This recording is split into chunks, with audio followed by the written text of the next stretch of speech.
Boa tarde a todos e a todas. Sejam muito bem-vindos. Hoje é dia 30 de abril de 2025. Estamos começando mais uma reunião semanal da programação da operação do mês de abril. Eu me chamo Leonardo Tristão, faço parte aqui da Gerência de Recursos Hídricos e Meteorologia, a PRH, e irei conduzir a reunião de hoje. Bom, reunião vocês já sabem, mas não custa repetir. Essa nossa reunião é dividida em três blocos, sendo o primeiro bloco esses blocos ocorrem séries de apresentações aqui por parte dos colegas do ONS. E ao final de cada bloco, há um intervalo ali de 5 minutos, em que vocês podem mandar as perguntas, qualquer dúvida sobre as apresentações que vão sendo apresentadas ao longo aqui dessa reunião, tá bom? Ao final dos três blocos, depois a gente tem mais um intervalo de 5 minutos, onde a gente responde todas as perguntas que chegaram, ao longo da nossa reunião, tá bem? Por fim, aproveito para relembrar que a nossa reunião é gravada e depois é disponibilizada lá no canal, do NS, lá no YouTube, tá bom? Então, dados esses avisos iniciais, vamos começar com o primeiro bloco de apresentações. Esse primeiro bloco é por parte aqui da Gerência de Recursos Hídricos e Meteorologia, sobre a previsão meteorológica, a previsão hidrológica e a operação hidráulica, tá bom? Então, para o primeiro bloco, eu convido a Beatriz para fazer a apresentação sobre a previsão meteorológica. Bia, a palavra é sua. Boa tarde, Léo. Boa tarde a todos. Eu vou compartilhar minha apresentação aqui com vocês.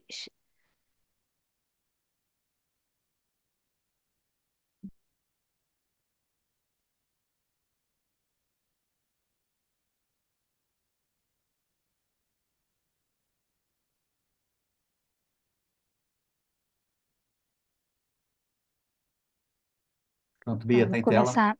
Tá certinho? Certinho, está em tela. Certinho, tá. Obrigada. A gente começa a falar dessa semana operativa. Essa semana uma frente fria avançou pela região sul, sudeste. Hoje ela está atuando aqui no litoral sul da Bahia. Essa frente fria avançou provocando pouca chuva no sul, né, em pontos isolados das bacias do sul. Aqui no sudeste provocou também chuva fraca, no centro-oeste, né, e conseguiu provocar convergência aqui na área, né, no trecho boliviano da bacia do Rio Madeira, né, onde ocorreram pancadas de chuva. Né. No norte, continua aquela condição de pancadas de chuva atingindo as bacias, e aqui também no litoral do Pará e no Amapá também ocorreram pancadas de chuva por conta aí da atuação da Zecite, né, que ficou aqui próxima, tá próxima aqui do Amapá, que ficou atuando essa semana. Né, o avanço dessa frente fria até latitudes mais baixas, ela impactou a geração eólica do Nordeste, que está em queda desde ontem, e na retaguarda dessa frente fria teve uma massa de ar frio, seca, né, que avançou aí pelas regiões sul e no Mato Grosso do Sul e Mato Grosso, conforme eu vou especificar nos próximos slides. Então, aqui a gente começa pela radiação solar. Essa semana está curta, né? Até ontem, mas a média da radiação solar, esses poucos dias já estão, a média aqui do sul, né, já está maior do que na semana passada, porque na semana passada duas frentes frias avançaram pelo sul e pelo sudeste, provocaram-se mais dias com céu nublado do que essa semana. Né? Conforme eu falei, essa frente fria avançou aqui pelo sul-sudeste e na retaguarda dela tinha uma massa de ar seco e frio. Então, logo depois da passagem de ar frio, já predominou céu claro. Né? Por isso que essa média de radiação solar dessa semana, aqui no sul, né, e no sudeste também, em São Paulo também, está maior do que na semana passada. No nordeste permaneceu aí estável. Em relação à geração eólica, né, esse aumento aqui na intensidade do vento. É principalmente devido a domingo e segunda, né, dessa semana, que a intensidade do vento aumentou em relação à semana passada, mas a partir de ontem, terça, já começou a cair, né, por conta do avanço da frente fria pelo litoral do Espírito Santo e litoral sul da Bahia. Então, como essa semana é curta, está mostrando essa elevação aqui, mas é por conta de domingo e segunda. Ontem caiu, hoje também, só que amanhã já volta a elevar. Então, quando a gente fechar a semana, a média dessa semana deve ser maior do que na semana passada, que não tem mais frentes frias avançando. E aí, como eu falei, hoje a gente traz aqui as temperaturas mínimas que foram destaque, né, dessa semana, por conta desse ar frio e seco que avançou aqui pelo sul, Mato Grosso do Sul e Mato Grosso.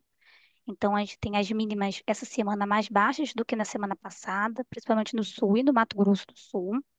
E também aqui destacado tem os valores absolutos das mínimas em relação à semana passada. Então, a gente vê uma queda aí de 1 ou 2 graus nas capitais, né, do Sul, né, e aqui de Campo Grande também, né, na cidade de Campo Grande, a gente teve uma queda dos valores mínimos, dos valores absolutos das temperaturas mínimas. A gente tem até que essas temperaturas até agora, né, foram as menores registradas desse ano. Até agora, esses valores mais baixos de temperatura mínima, né, que ocorrem geralmente aí no final da madrugada, início da manhã. Já da máxima, também a gente teve temperaturas semelhantes à semana passada, né? Na semana passada teve a incursão de ar frio, e essa semana também, então na máximas, a gente tem temperaturas estáveis, né? Em todo o sul, sudeste, centro-oeste também. No norte e nordeste segue a estabilidade das temperaturas. E agora a previsão para a próxima semana operativa. Na semana que vem, no início da semana, fica atuando a frente fria, né, que hoje está no sul da Bahia, amanhã ela avança pelo litoral da Bahia, e na sexta e sábado ela fica atuando aqui entre o litoral norte da Bahia e o estado de Sergipe. É por isso que provoca essa precipitação aqui no litoral da Bahia, né, esse total aqui de chuva, os três modelos indicando no litoral da Bahia, atingindo um pouco aí o Paraguaçu, né, a bacia. Então fica essa situação até sábado, né? A partir de domingo ela começa a se afastar e aí começa a atuar um sistema de alta pressão aqui no sudeste, centro-oeste, no sul também, provocando redução da precipitação, né? Principalmente no sudeste e no centro-oeste, provocando domínio de céu claro, então favorece a geração solar fotovoltaica do sudeste e também provocando aumento de temperatura no decorrer da semana que vem. E aí só na quarta-feira que uma nova frente fria avança aqui pelo Rio Grande do Sul. E aí, na quarta e quinta, ela fica atuando no Rio Grande do Sul, provocando precipitação no Jacuí e no Uruguai. E só na sexta-feira que essa frente fria consegue avançar para o litoral de Santa Catarina, para o litoral do Paraná e chega no litoral sul de São Paulo, só na sexta-feira. Então, na semana que vem, né, como é típico já dessa época do ano, né, os maiores totais de precipitação ficam restritos às bacias da região sul, principalmente aí o Jacuí, né, e também no norte. Na região norte permanece a condição de pancadas de chuva, né, principalmente no trecho baixo das bacias. Né. Em relação à média semanal, né, a gente tem o sudeste, centro-oeste e até o norte, né, com totais previstos inferiores à média semanal para a semana que vem, né, e tem uma redução da precipitação no sudeste e centro-oeste. E no sul fica próximo da média, próximo e até no Jacuí até acima da média. Só que essa chuva é mais para o final da semana, é a partir de quarta-feira. E aí, como eu falei, né, as frentes frias restritas mais para o Rio Grande do Sul e mais para o final da semana, as temperaturas entram em elevação. E aí fica a elevação na média acima de 3 graus, aí para o Rio de Janeiro e para o Mato Grosso do Sul. Né, nas demais capitais, tem uma elevação em relação a essa semana de 2 graus. Então, a gente considera estável. Isso que a gente pontuou aqui, estável aqui nas outras regiões, né, do sul e do sudeste, e do centro-oeste também. O norte e o nordeste ainda continua com a temperatura máxima, né, estável. Em relação à geração solar fotovoltaica, como eu falei, esse padrão previsto para a semana que vem favorece, né, traz o predomínio de céu claro no decorrer da semana, aí para o estado de São Paulo e de Minas Gerais. Então, a gente colocou aqui em elevação da radiação solar para a semana que vem nesses estados. No Nordeste, permanece estável. E também esse padrão, nessa configuração sinótica, com as frentes frias restritas lá no Rio Grande do Sul, isso favorece a geração eólica da região Nordeste, né? A gente tem uma elevação da geração para a semana que vem, o aumento da velocidade do vento previsto para a semana que vem, devido a essa condição sinótica prevista. Então, são esses destaques que eu precisava mostrar para vocês. Obrigada pela atenção e devolvo a palavra para o Léo. Obrigada, gente. Obrigado, Bia. Agora, para dar sequência às apresentações, eu convido o Fernando para fazer a apresentação da previsão hidrológica. Fernando, a palavra é sua. Obrigado, Léo. Da sequência, compartilhando a apresentação, um momento.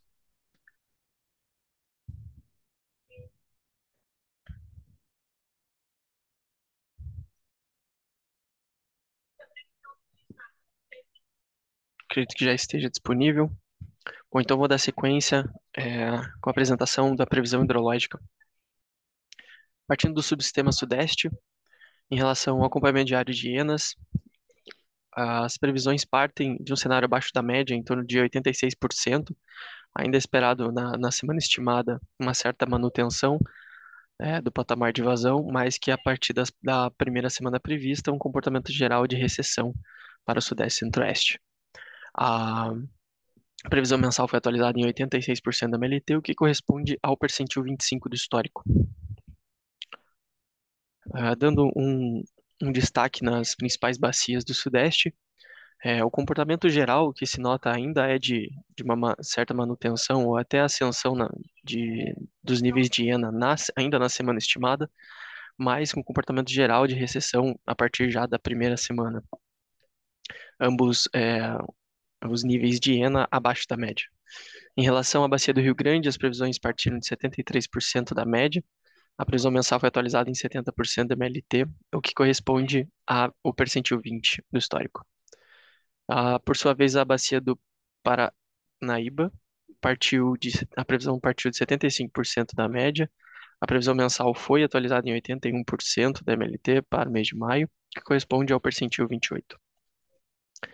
Em relação à bacia do Paranapanema, as previsões partem de 66% da MLT, ainda tem essa resposta aí em relação à precipitação registrada, verificada, né, e já tende a cair na primeira semana prevista. A previsão mensal é atualizada em 55% da média, que corresponde ao percentil 22 do histórico. Em relação à bacia do Rio Paraná, as previsões partem de um patamar de 83% da média. A previsão mensal foi atualizada em 78% da MLT, que corresponde ao percentil 19 do histórico. Em relação ao subsistema sul, as previsões partem de um cenário que vinha se configurando de recessão, de 2 semanas atrás, parte de algo em torno da média dos patamares de IENA, para algo em torno de 46% da média.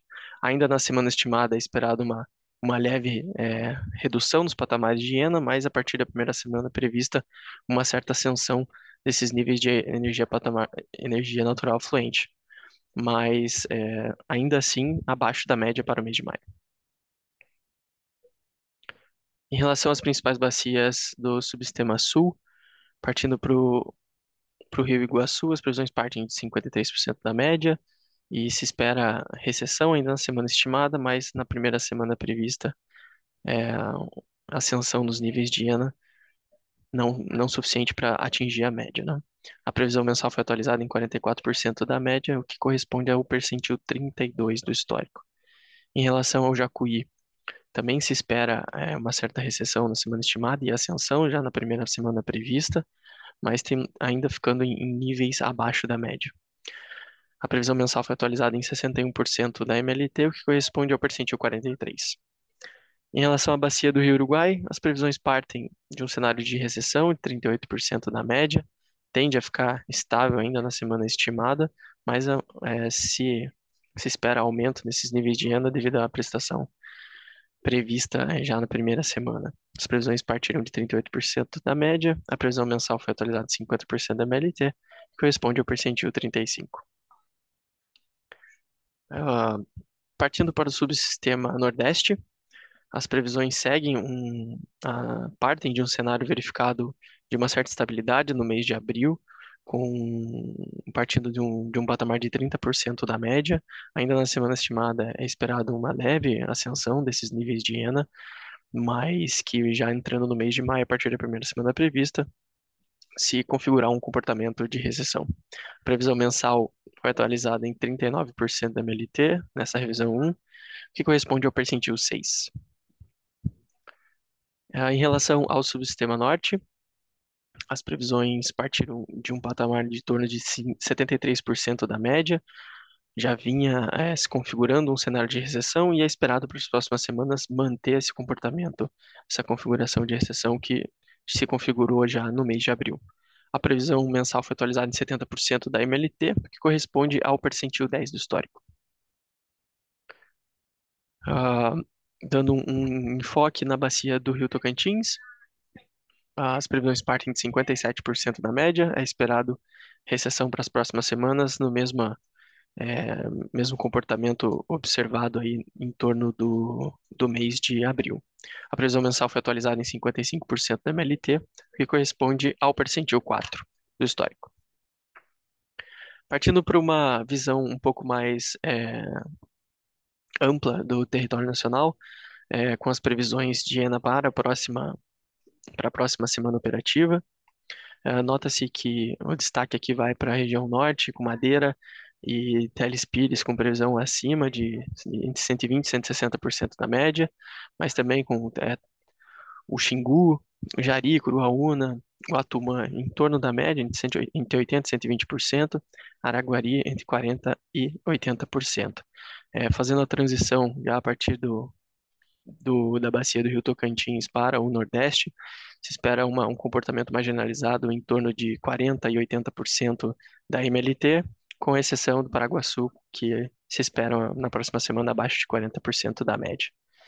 Indo para o Sudeste, algumas bacias principais têm um comportamento em torno da média, entre 80% e 120% da média, como Paraíba do Sul, Grande, Paranaíba, Calha Principal do Paraná, mas por sua vez Tietê e Paranapanema com previsões em torno de 40% e 80% da MLT. Por sua vez, para a região sul, de uma forma geral, se espera níveis de ENA abaixo de 40% da média para a próxima semana. Partindo para uma análise da evolução mensal dessa ENA no último ano, com destaque para o período mais recente, nota-se que o mês de abril foi mais favorável para o subsistema sudeste em relação ao mês de maio, ao mês de março, mas se espera já uma configuração de uma recessão um pouco mais acentuada, redução desses patamares de ENA para o mês de maio. Para o subsistema norte também se espera uma redução dos patamares de ENA em relação a abril, de uma forma menos acentuada do que o sudeste, e por sua vez o subsistema sul e nordeste apresentam um comportamento relativamente menos acentuado, mais estável em relação a abril, para o mês de maio. Em relação à evolução da previsão mensal, a partir do PMO aparece essa revisão 1, o subsistema sudeste no PMO era esperado 80% da média e essa previsão foi atualizada em 86%. Para o subsistema norte era esperado 66% do PMO e foi atualizado para 70%. Para o subsistema sul, de 48% para 49%. E, por fim, para o nosso subsistema nordeste, de 34% para 39% da média. E com isso, eu encerro a parte de previsão hidrológica e retorno a palavra, Léo. Obrigado, Fernando. Agora, para dar sequência, vou falar um pouquinho da operação hidráulica.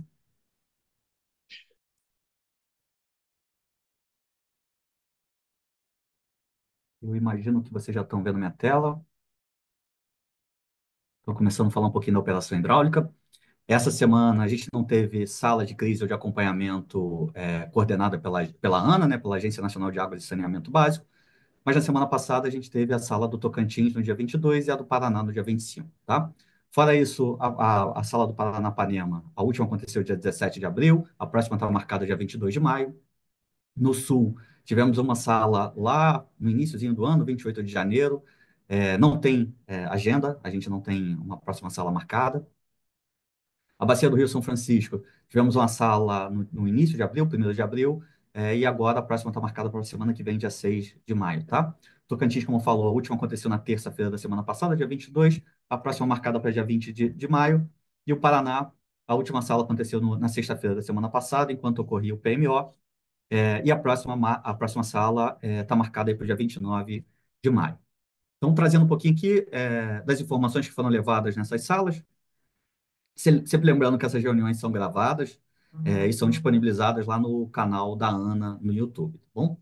Então, se vocês tiverem interesse de ver toda a íntegra, né, da reunião, vocês conseguem acessar lá. Então, mostrando um pouquinho do que foi levado na sala do Tocantins, o Tocantins a gente levou uma perspectiva de armazenamento do reservatório de Serra da Mesa lá no final de junho. Então, tivemos umas premissas ali na simulação, a simulação ocorreu do dia 21 de abril até o final de maio. Nesse período, o que foi observado ali, o que se usou como MLT? Foi praticamente 400 metros cúbicos, 398 metros cúbicos por segundo de vazão média para esse período, que corresponderia aí a 60% da MLT, tá bom? Então, em azul, a gente vem acompanhando o valor observado, em pontilhado, a gente tem o valor da MLT, a média de longo termo, e em vermelho, a gente tem, então, a previsão, que seria o que foi usado de previsão nessa simulação, tá? cuja média está aí perto dos 400 metros cúbicos por segundo. E tanto para o horizonte de abril quanto a maio, a política de defluência que foi utilizada foi 600 metros cúbicos, em torno de 600 metros cúbicos, que é isso que a gente tem praticado, e isso que foi considerado para maio. Então, o que a gente tem? O valor observado, a gente tinha, então, até o presente momento, Serra da Mesa estava com 73% do seu volume útil, e a expectativa é que lá no final de junho a gente esteja atingindo 71% desse volume. E aí, o que a gente tem é a diferença aqui que a gente vinha mostrando até então era uma expectativa de ganho de armazenamento nesse reservatório, e nesse momento a gente começa, então, a consumir os recursos que foram armazenados a partir do momento que a vazão defluente é maior do que a vazão afluente. Tá bom? Passando aqui para a outra sala que tivemos na semana passada, na sexta-feira, foi a da região do Paraná. No Paraná, tanto os reservatórios, a gente tem uma resolução, a resolução 93 de 2024, 193 de 2024 para a Bacia do Grande e a resolução 194 de 2024 também para a Bacia do Paranaíba. Então, o que a gente tem? O reservatório de Furnas e Mascarenhas de Moraes encontrava-se em condições normais de operação. Condições normais de operação em abril, não há restrição de vazão máxima defluente para esse reservatório. Tá bom? Então, não houve restrição para Furnas nem para Mascarenhas. E o mesmo aconteceu para a bacia do Paranaíba. Emborcação estava ali acima dos 56% do volume útil lá em abril. Não há, então, portanto, restrição de vazão máxima imputada tanto em emborcação, tanto em Itumbiara para o mês de abril. Tá bom? Expectativa para mês de maio também que esses valores estejam acima em condição normal, tá? Como foi apresentado no PMO na semana passada. E aí, mostrando só um pouquinho do que a gente levou, evolução dos armazenamentos, o comparativo aí de 2023, 24 e 2025. 23 em azul, 24 na linha preta e 2025 na linha vermelha. Então, começando com o reservatório de Furnas, a gente vai vendo, em comparação aos anos anteriores, que a condição de armazenamento é inferior aos anos anteriores. Hoje, na data, então, até o dia 23 de abril, o reservatório de Furnas estava aí próximo, oscilando próximo dos 69% do seu volume útil. Bom? Água Vermelha já estão localizadas um pouquinho mais abaixo ali na bacia do Rio Grande. Também mostra uma condição bem diferente dos últimos anos. Hoje, a Água Vermelha vem com uma tendência de depressionamento nos últimos meses, né, do seu reservatório, e atualmente vem andando praticamente de lado, ali com 52% do seu volume útil. Emborcação, já na bacia do Rio Paranaíba, também vem com uma condição de armazenamento inferior ao dos anos anteriores. A gente vem com uma operação praticamente com reservatório, um nível do volume útil desse reservatório, sem grandes oscilação, praticamente andando de lado, tá? Então, fechando aí com 57% do seu volume útil na data da apresentação da simulação, da reunião da ANA. E Itumbiara, para fechar, Itumbiara também está numa condição, ele não está na cabeceira, mas ele acaba recebendo contribuições dos outros rios ali na região. É um reservatório que está nesse momento numa condição melhor do que 2024, mas ainda abaixo do ano de 2023. Vem ganhando leve armazenamento, mas isso muito por conta das condições de operação a montante. Então, hoje, o reservatório de Itumbiara, na data da apresentação lá da sala da ANA, Itumbiara estava aí próximo de 84% do volume útil. Bom, era isso que eu tinha para apresentar pela operação hidráulica. Com isso, a gente dá encerramento ao nosso primeiro bloco de apresentações. A gente dá um intervalo de 5 minutos. O chat com as perguntas já estão abertos, vocês podem fazer interações lá. E no retorno, a gente responde as perguntas que forem encaminhadas nesse bloco, tá bom? Então, a gente volta daqui a pouco, em 5 minutos. Até já, gente. Boa tarde, pessoal. Retornando aqui para mais uma sequência de apresentações. A gente recebeu uma pergunta da Camila Novak. Camila, a gente está verificando se alguém pode responder, então eu vou deixar a sua pergunta para o final, tá? Das sequências de apresentações. Beleza? Então vamos retomar para as apresentações. Agora, nesse segundo bloco, dando sequência, a gente vai ter apresentações aqui por parte da gerência de previsão de carga. A primeira delas é sobre a previsão de carga para a programação diária e acompanhamento diário semanal. E a segunda sobre a previsão de carga para a revisão semanal e PMO, tá? Em seguida, a gente tem o colega da PRI também apresentando as informações ali sobre os principais limites elétricos e as principais intervenções elétricas. Vou convidar o Danilo, então, para fazer a apresentação da previsão de carga para a programação diária e acompanhamento diário e semanal pela PEC. Danilo, a palavra é sua, fica à vontade. Obrigado, Leonardo. Boa tarde a todos e a todas. Deixa eu compartilhar minha tela.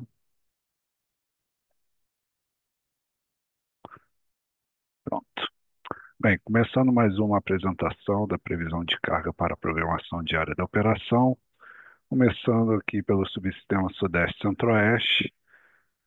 Chegamos finalmente aí em um mês de transição da carga. Abril e maio são meses de transição, só que abril ainda carrega um pouco de carga de oscilações maiores vindas do verão. Já maio, a carga estabiliza mais, né, e requer menos intervenções. Então, essa semana, com a carga mais estável, nós não tivemos nenhuma intervenção. Aqui no Sudeste, nós tivemos 2,07% de MAP médio durante a semana, 79% dos desvios ficaram abaixo de 80%, ficaram abaixo de 3%. No Sul, apesar de um desvio maior ali no final da semana anterior, o modelo respondeu bem ali a partir de domingo, pegou inclusive as pontas de carga noturna do início dessa semana.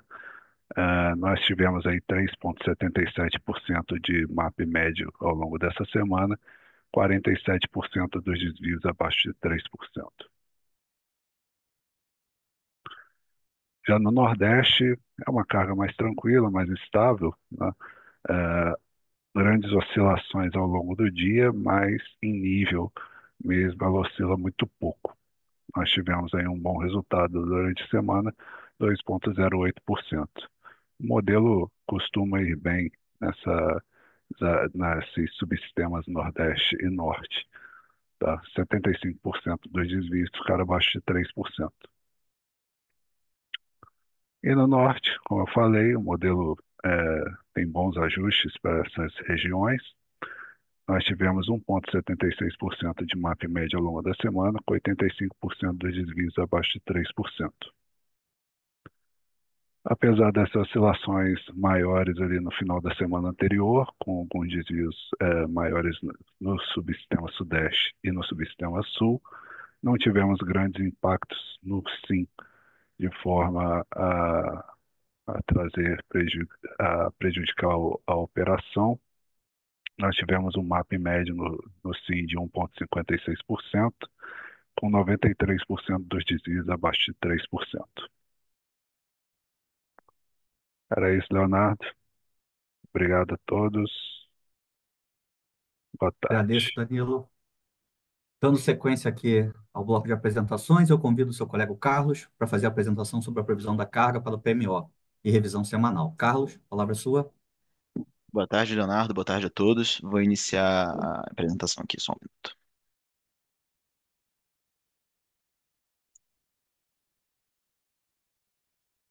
Acredito que todos consigam ver minha tela, né? Vou fazer a apresentação de previsão de carga para programação semanal. Como de costume, a apresentação eu vou começar falando sobre as premissas meteorológicas, tanto utilizadas para a semana em curso, tanto para a próxima semana. Então, começando as premissas pelo subsistema Sudeste e Centro-Oeste. Então, na semana atual, nós tivemos temperaturas próximas às da semana anterior, com acumulado de precipitação relevante em algumas regiões. Para a próxima semana, a sinalização da meteorologia de temperaturas em elevação no Rio de Janeiro, principalmente. Então, existe uma máxima de 3 graus, né, que configura uma elevação em São Paulo também, mas não configurando esse tipo de elevação na máxima, com menores acumulados de precipitação como um todo nessas regiões. Então, o principal fator, né, do Sudeste seria mais no Rio de Janeiro e em São Paulo. Para o Norte e Nordeste, semana atual, temperaturas em níveis próximos a 30 graus, tanto no norte quanto no nordeste. Para a próxima semana, um maior acumulado de precipitação em Salvador. Então, em Salvador tem essa previsão de chuvas fortes, principalmente no dia 3. E a região norte, para a próxima semana também, existe uma perspectiva de menor precipitação, acumulado de precipitação. Já no sul, semana atual, temos manutenção das temperaturas máximas nas três capitais, quando a gente compara versus semana anterior. Para a próxima semana, temperaturas próximas às da vigente, com maior precipitação em Porto Alegre e no interior de Santa Catarina. E agora eu vou falar agora eu vou falar sobre a carga, começando pelo Sistema Interligado Nacional. Então, olhando primeiro para essa primeira semana, a gente pode ver que, de forma geral, nós tivemos uma boa semana, um desvio de 1,84%, tendo uma expectativa de fechamento de 78.745. Lembrando que essa semana é uma semana que é impactada por feriados, né? Na verdade, nós tivemos alguns feriados nas semanas passadas, temos agora o feriado quinta-feira de 1º de maio, né? Dia do Trabalhador. Então, esses são fatores que impactam diretamente na carga. Então, a gente pode ver que esse desvio, que é uma expectativa de fechamento, né, esse 78.745, ele tem uma mudança bastante relevante quando a gente olha semana um versus semana 2, né? Então, segunda semana, nós temos apenas uma variação de 0,3%, uma variação positiva, consolidando 81.889, e para as semanas 3 a 6, nós mantivemos os valores definidos no PMO. Então, fazendo um comparativo é, do PMO, que foi definido no final de abril, versus essa revisão do PMO, nós vemos que temos uma variação pequena, né, de 0,18%, ainda é a primeira revisão semanal, mas mostra que a gente deixou a segunda semana mais em foco e a terceira, sexta semana até dada a nossa assertividade dentro dos subsistemas que eu vou comentar agora. Então, começando pelo Sudeste e Centro-Oeste, nós tivemos até agora, né, um desvio de 2,36%, tendo uma expectativa de fechamento de 44.011 megawatts médio. Para a segunda semana, dadas as premissas de feriado, né, como eu comentei, e também meteorológico, nós tivemos esse avanço de mais de 2 gigas entre a semana um e 2. Então, a gente pode reparar que tem um considerável aumento, né? Isso foi previsto no PMO em relação à questão dos feriados, então a gente optou por não fazer nenhum tipo de ajuste em nenhuma das semanas seguintes. Então, é isso em relação ao Sudeste e Centro-Oeste. Quando a gente faz um comparativo, o PMO original versus o PMO revisado, a variação ela é muito pequena, né, de 0,1%. Vou passar agora para o Subsistema Sul. Subsistema Sul com um valor praticamente cravado em relação à primeira semana, em 0,07%, que corresponde a uma expectativa de fechamento de 12.997. Dadas as premissas meteorológicas de é, maior precipitação em Porto Alegre e também no interior de Santa Catarina, nós fizemos esse ajuste fino de menos 1,37 para a segunda semana e para as semanas seguintes nenhum tipo de ajuste, né? E a gente pode notar que da segunda para a primeira semana também a carga ainda está um pouco superior, que mostra também um pouco desse efeito feriado que eu comentei previamente. E aí, olhando a variação do PMO versus o PMO revisado, tem uma variação de menos 0,3%. Passando agora para o subsistema Nordeste. O subsistema Nordeste teve um desvio de 2,28%, tendo uma expectativa de 13.669. E para a gente fazer um nivelamento da carga, nós fizemos um ajuste na casa de 2,3%, tendo uma variação que corresponde em valores absolutos de carga de 13.854 megawatts médio, e das semanas 3 a 6, novamente, né, em nenhum subsistema nós fizemos nenhum tipo de ajuste nessa semana, e isso corresponde a uma variação, revisão do PMO versus PMO de 0,67. Lembrando que existe a questão também das chuvas em Salvador, né, que tem essa sinalização, mas o efeito feriado também ele acaba fazendo uma compensação e a carga ela se mantém num nível próximo da primeira semana, mesmo com o efeito de chuvas em alguns locais do Nordeste. Por fim, o subsistema Norte. O subsistema Norte tendo uma expectativa de fechamento de 8.067, com desvio de 1,13% apenas. Então, o único ponto a ser ressaltado é a questão de menor precipitação quando a gente compara essas entre semanas, né? Semana 2 versus semana 1. Então, nós fizemos um ajuste de 1,41% na segunda semana, tendo um valor, né, de 8.157 megawatts médio. Quando a gente olha a variação de revisão do PMO versus PMO, temos uma variação de 0,4%. E, bem, era isso que eu tinha para apresentar. Obrigado a todos e fico à disposição para eventuais perguntas. Volto a palavra para você, Leonardo. Obrigado, Carlos. Dando sequência às apresentações, agora eu convido o Pedro Fernandes para apresentar os limites elétricos e principais intervenções elétricas. Pedro, palavra é sua. Boa tarde, Léo. Vou colocar aqui na tela a apresentação. É, Bom, hoje a apresentação é bastante econômica, temos apenas um destaque, que é um serviço de um desligamento de um banco série lá da linha Rio das Éguas Lusiânia, no terminal de Lusiânia, né, na interligação Sudeste-Nordeste. Vai ficar desligado diariamente, dias 3 e 4, das 6h30 às 16h30, com a motivação de realizar um projeto de pesquisa e desenvolvimento da ANEEL, aqui conforme o código citado. Como consequência, durante a intervenção tem a solicitação de manter o FNS, né, fluxo Nordeste-Sudeste, ou Norte-Sudeste, perdão, limitado em 3.000 e o fluxo Nordeste-Sudeste, né, o FNES, limitado a 6.700. E com isso eu encerro a minha fala, Léo. Obrigado. Agradeço, Pedro. Essa foi nossa última apresentação desse segundo bloco, e com isso vamos agora para mais uma pausa de 5 minutos para analisar as perguntas que chegaram. A gente retorna, então, em breve, em 5 minutos a gente já volta, tá, pessoal? Já aguardamos. Boa tarde, pessoal. Retornando aqui para dar continuidade à nossa reunião. Recebemos algumas perguntas. Álvaro, a pergunta é muito semelhante à que a Camila tinha feito anteriormente. A gente vai deixar para o final das apresentações. Estamos tentando alguns outros colegas de outra diretoria para poder fazer a resposta. Yasmin também fez uma pergunta. João Paulo, Yasmin também fez uma segunda pergunta. Yasmin, sobre a pergunta sobre a carga, a gente vai fazer a resposta no próximo bloco e a gente vai dar sequência agora à resposta do João Paulo. João Paulo Almeida de Silva, da New Wave Energia, tá?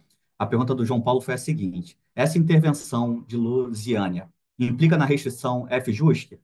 Para isso, eu convido o Pedro para me ajudar na resposta. Pedro, a palavra é sua. Bom, boa tarde novamente. Boa tarde, João. Agradeço a pergunta. Sim, implica a restrição do FJUSC. Ela não foi citada no slide porque é só um lembrete, né? Os limites que são dispostos nessa apresentação são os limites que impactam o PMO e não é o caso do FJUSC, mas há uma limitação, sim, de FJUSC limitada a 3.800. Obrigado. Obrigado, Pedro.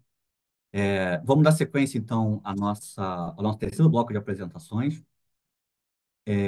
Nesse terceiro bloco e último bloco, temos duas apresentações da Gerência de Programação Mensal, PRM, sobre intervenções energéticas relevantes e os resultados do PMO. E, para finalizar, teremos a apresentação da Gerência da Programação Diária, PRD, sobre a política operativa.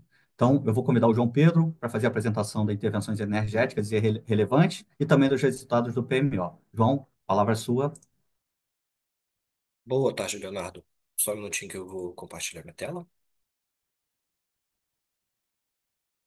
Acredito que vocês já estejam vendo. Então, boa tarde a todos e todas que nos acompanham em mais uma reunião semanal da programação da operação, hoje, dia 30 de abril. Eu começo aqui minhas apresentações com as intervenções energéticas relevantes.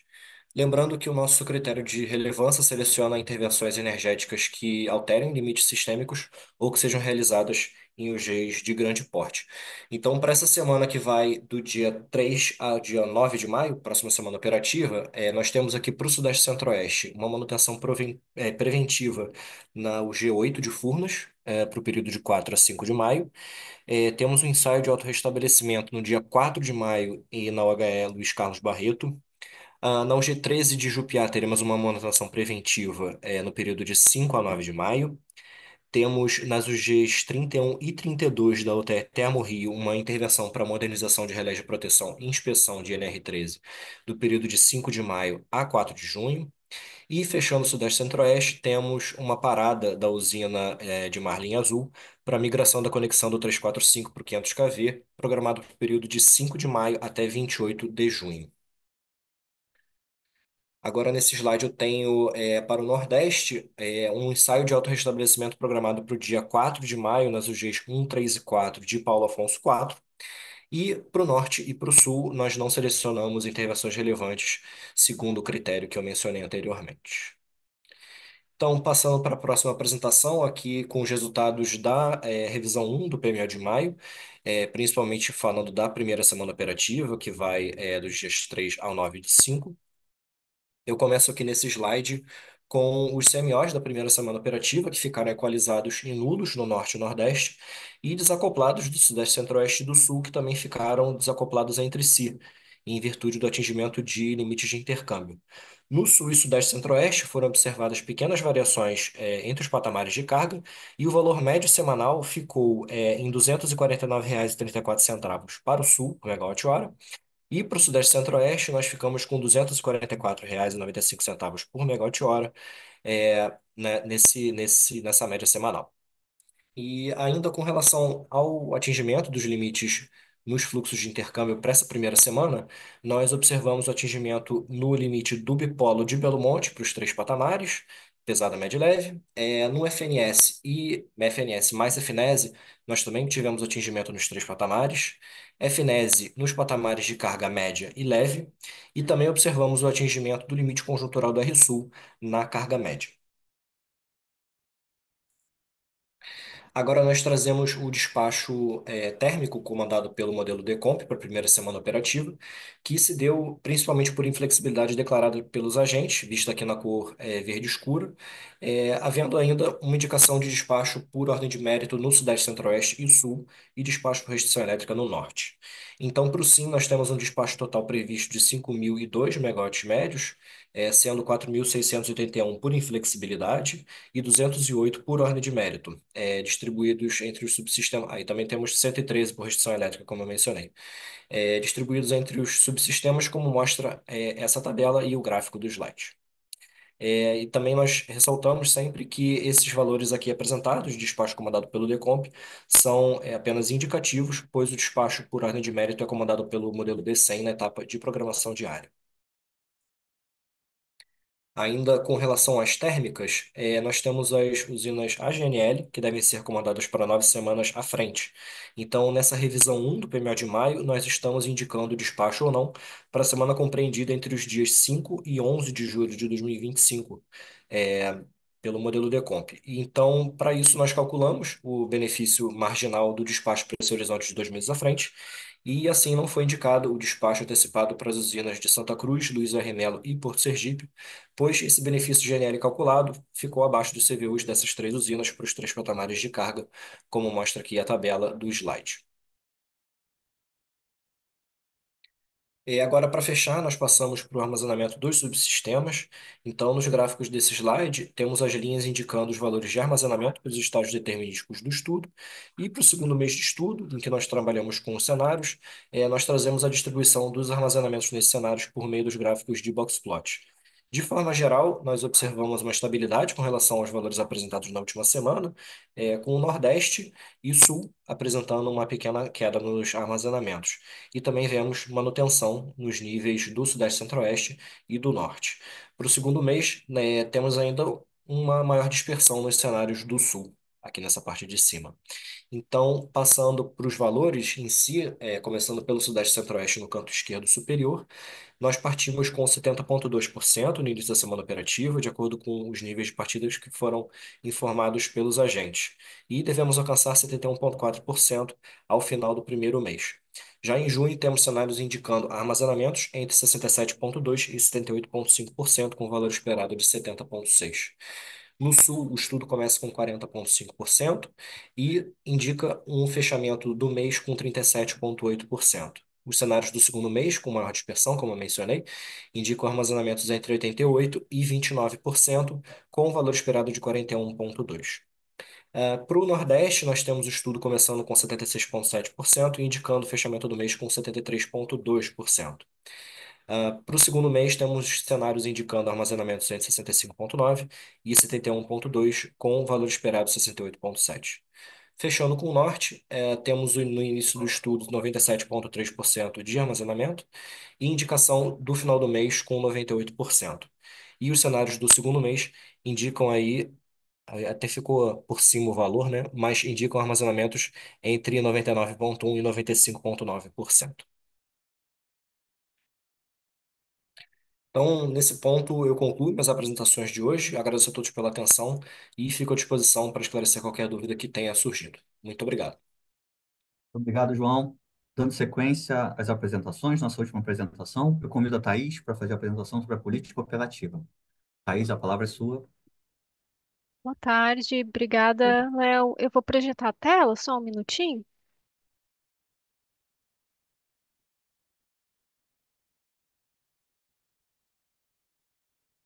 Vamos lá, então.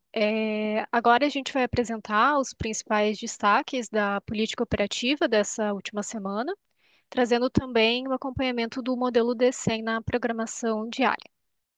Inicialmente, a gente traz uma análise gráfica comparativa dos valores de CMO do DCEM e do Decomp. No Decomp, o CMO semanal médio foi de R$ 173,87 por megawatt-hora no subsistema Sudeste e Centro-Oeste. No subsistema Sul foi de 188,15 e nos subsistemas Nordeste e Norte foi em torno de 111,94 reais por megawatt-hora. No DCEM, na maioria dos patamares, esses valores de CMO ficaram próximos à referência no Decomp, mas a gente nota algumas diferenças. Primeiramente, alguns CMOs mais reduzidos no subsistema Sudeste, Centro-Oeste e Sul, na carga leve dos dias 26 e 27. E isso ocorreu devido à carga reduzida do final de semana, e também reduções na carga leve dos dias 29 e 30 do 4, que é devido a uma carga líquida menor nesses dias. Nos subsistemas Norte e Nordeste, a gente nota valores de CMO reduzidos em alguns momentos, né, da semana operativa, devido às limitações nas interligações do Norte e Nordeste para o Sudeste. E as demais diferenças de CMO que a gente nota ao longo da semana entre os modelos se devem ao melhor detalhamento da carga que a gente tem no modelo DCEM, da rede elétrica e da previsão de geração de usinas não simuladas. Nesse slide, a gente apresenta o box plot com os valores de CMO por barra para os 4 subsistemas para o dia de hoje, 30 do 4. A gente nota em todos os subsistemas que esses dados eles apresentam dispersão nos resultados. Então, começando com o subsistema norte, a gente nota outliers com o valor de CMO em torno de R$ 135 por megawatt-hora até às 6 horas da manhã, que são influenciados pela limitação de geração na térmica de Aparecida, conforme o SGI 2866 de 2025. E a gente nota outliers superiores no período da tarde, 15h30 a 16 horas, e entre 20h30 e 24 horas, que são decorrentes do limite do fluxo Juripari-Oriximiná, né, o FJPOR. Os demais outliers ao longo do dia, eles ocorrem, né, são decorrentes do fluxo FNS, né, Norte e Sudeste, e do somatório dos fluxos FNS mais FNS. Indo para o subsistema Nordeste, a gente nota outliers ao longo do dia, que são decorrentes do fluxo FNS e também do somatório FNS mais FNese.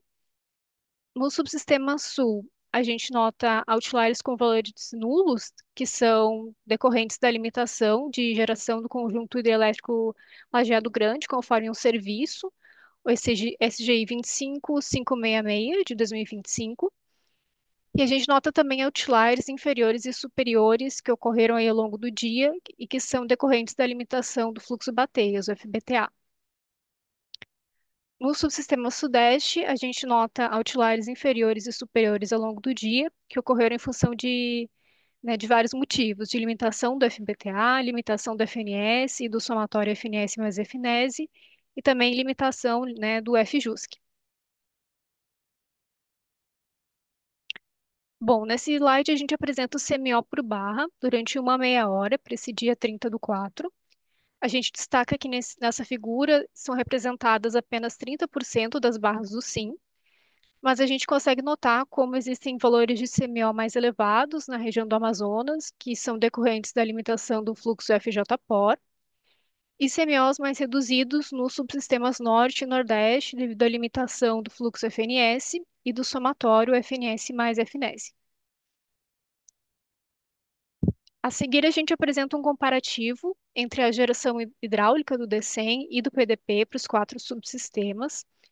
A gente verifica que, de maneira geral, na região Sudeste, Centro-Oeste e Sul, a geração do DCEM é inferior à geração do PDP, enquanto que nas regiões Nordeste e Norte, a geração do DCEM é superior à geração do PDP. E essas diferenças elas ocorrem devido à representação simplificada no modelo e à política operativa. Com relação à geração térmica, foram observadas diferenças nas gerações do PDP em relação ao do DCEM. Isso é devido à geração por exportação e à declaração de inflexibilidade por parte dos agentes após a publicação do modelo DCEM.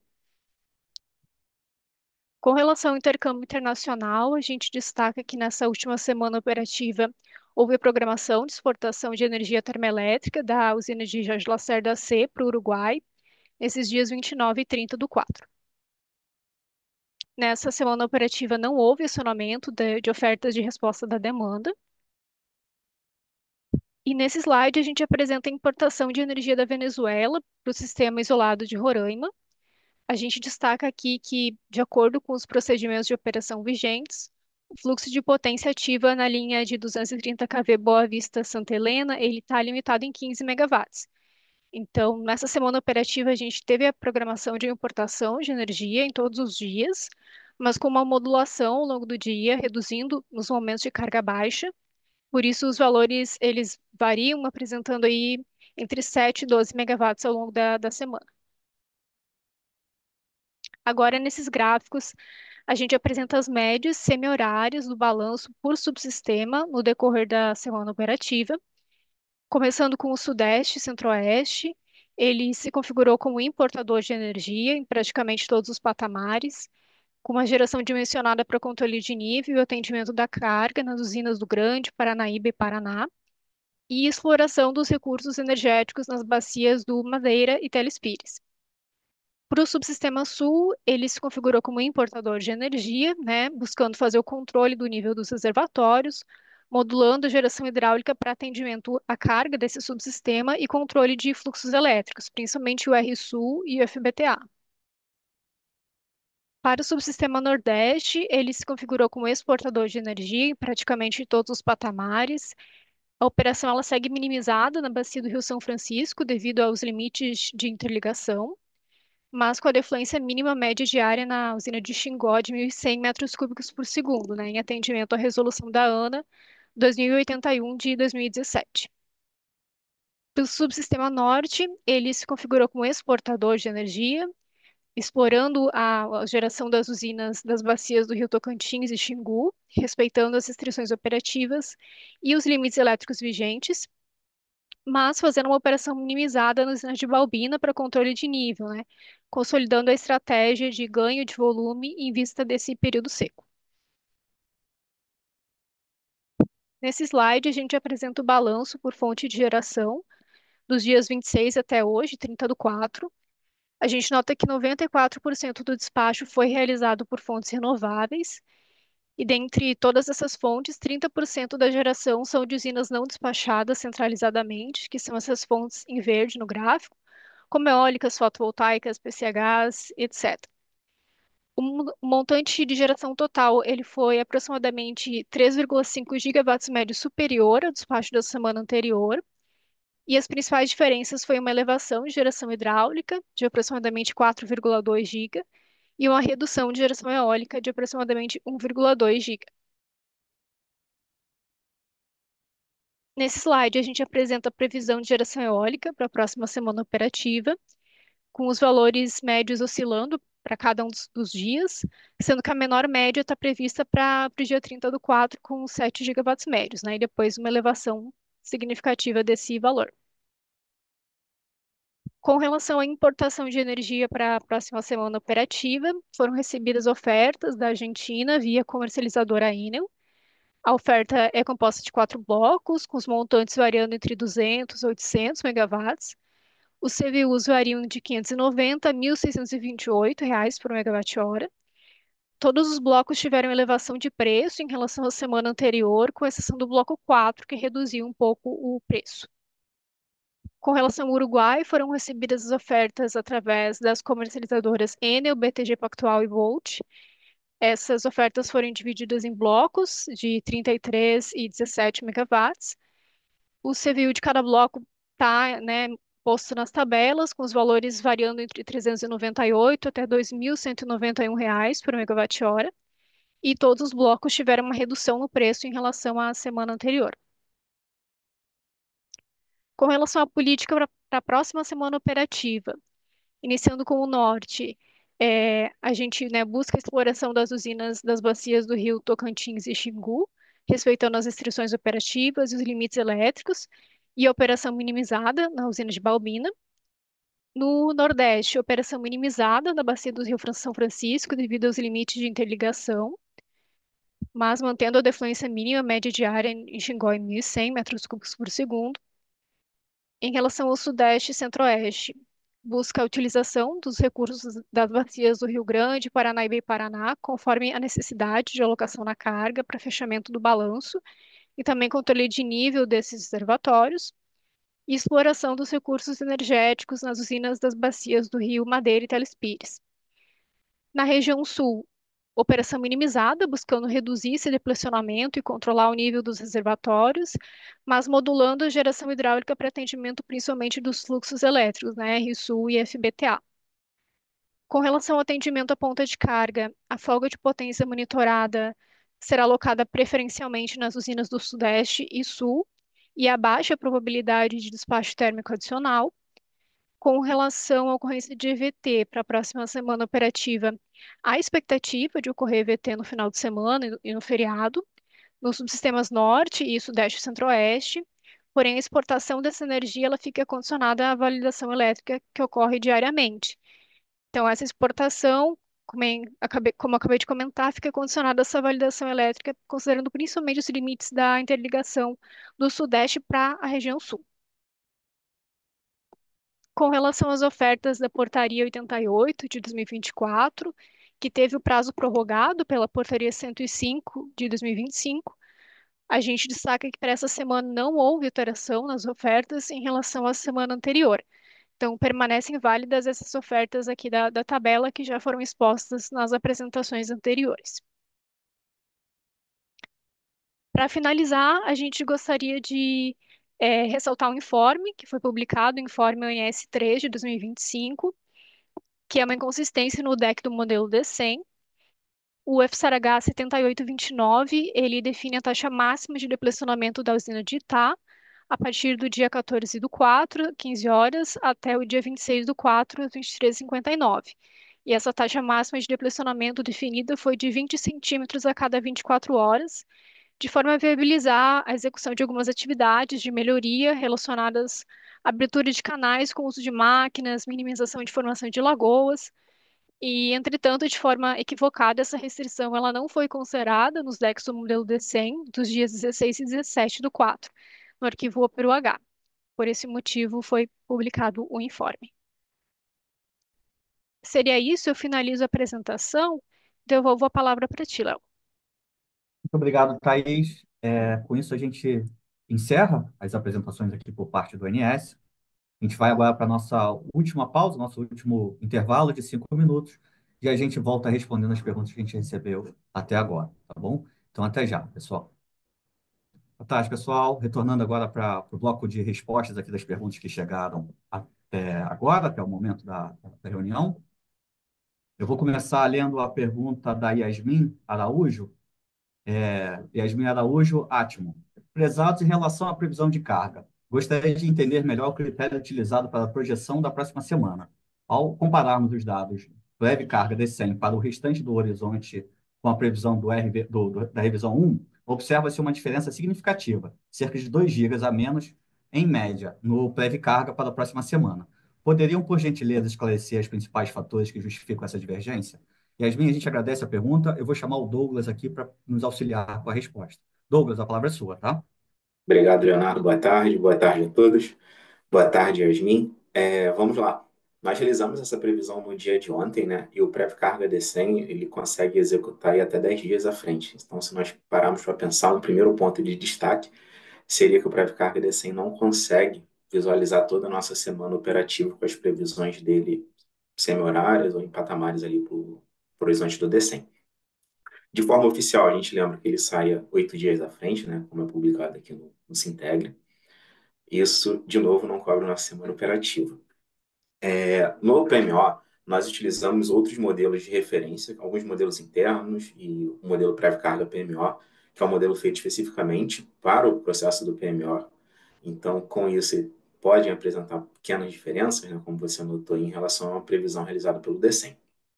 Para a próxima semana, o Carlos até destacou, né, que nossas decisões foram muito balizadas aí nas sinalizações meteorológicas, que nós temos uma melhor visão nessa semana. Nós realizamos alguns ajustes finos e até mesmo no subsistema Sudeste Centro-Oeste, que é o subsistema de maior carga, nós não fizemos ajuste nenhum.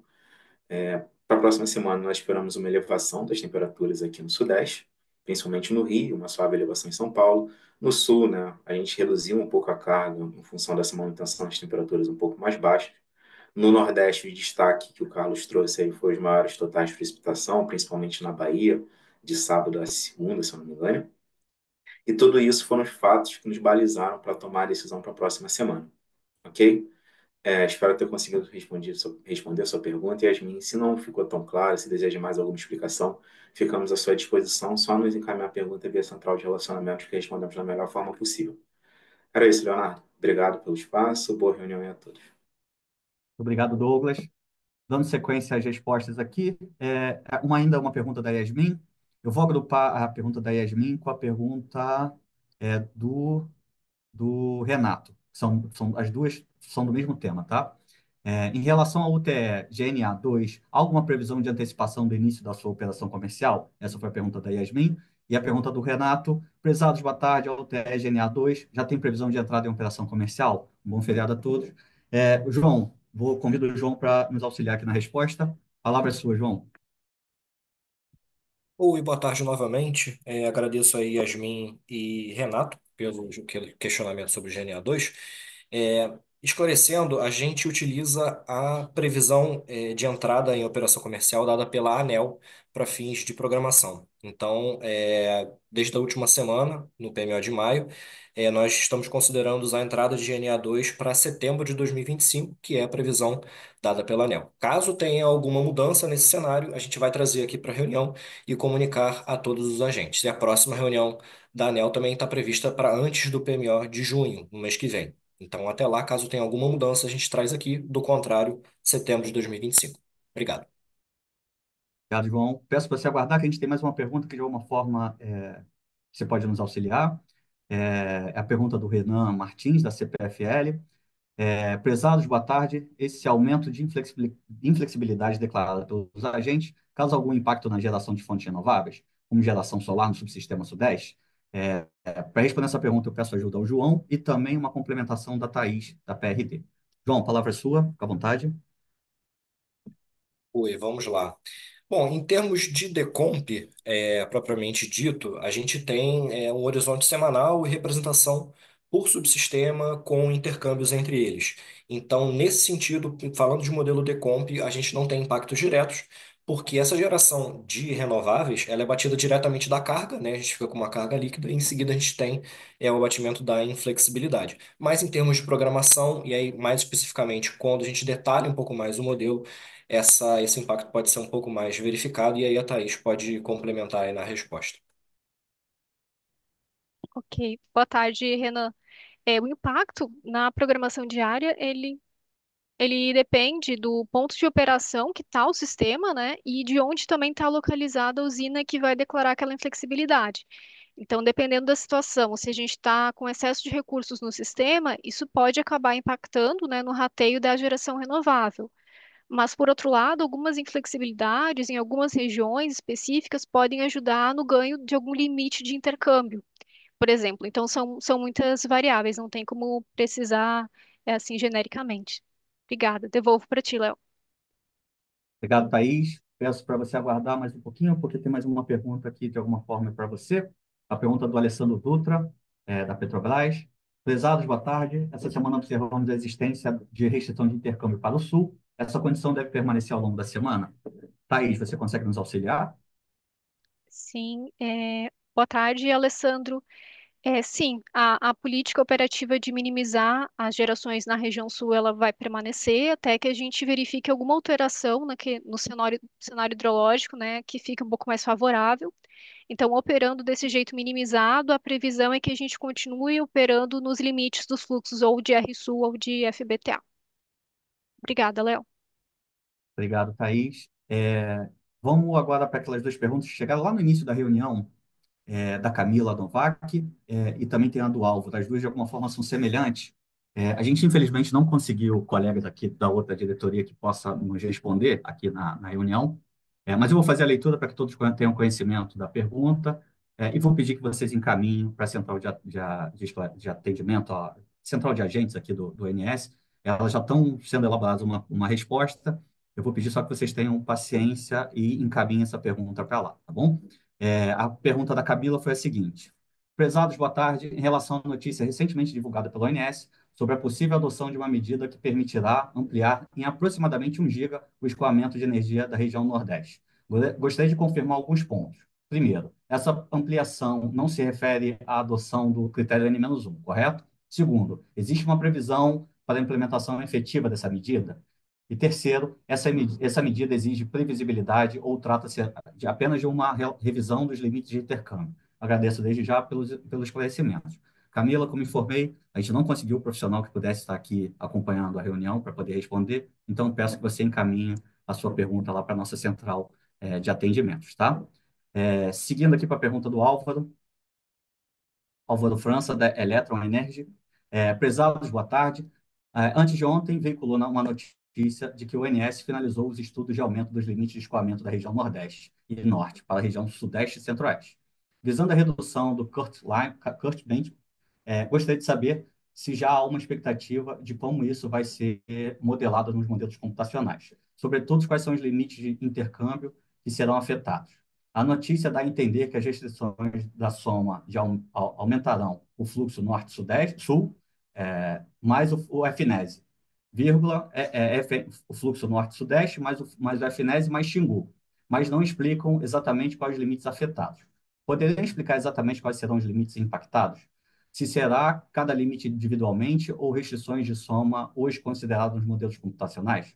Adicionalmente, gostaria de saber como o ONS lidou com o fato do curtailment e constrain-off das usinas eólicas e solares, que hoje impactam a geração dos dados das usinas não simuladas para os modelos computacionais. No modelo New Wave, todos os históricos de geração M+1 até o final do horizonte é impactado. No modelo Decomp, o M+1 também é impactado, pois está condicionado ao valor mensal estipulado no PMO para o modelo New Wave. Fiz esse questionamento pelo canal de relacionamento com os agentes e não recebi resposta. Obrigado. Álvaro, da mesma forma que eu informei para a Camila, a gente não conseguiu um colega que estivesse aqui na reunião para poder responder a sua pergunta. Eu peço um pouquinho de paciência, a sua resposta já está sendo elaborada. Se você quiser encaminhar novamente para a nossa central de atendimento, também pode para reforçar, mas o que a gente conseguiu confirmar aqui dentro é que elas já estavam sendo elaboradas as respostas para essa pergunta, tá bom? As demais perguntas que chegaram, eu peço que sejam encaminhadas para a nossa central de atendimentos. Eu agradeço a participação de todos os colegas do ONS que participaram, que estiveram aqui apresentando nessa reunião semanal. Agradeço a atenção de todos que estiveram aqui, a atenção de vocês que estiveram do outro lado, os telespectadores. Informo que a nossa próxima reunião semanal é na outra sexta, dia 9 de maio de 2025. E desejo a todos ter um bom restante de tarde aí, um ótimo final de semana e um ótimo feriado, tá bom? Até logo, gente.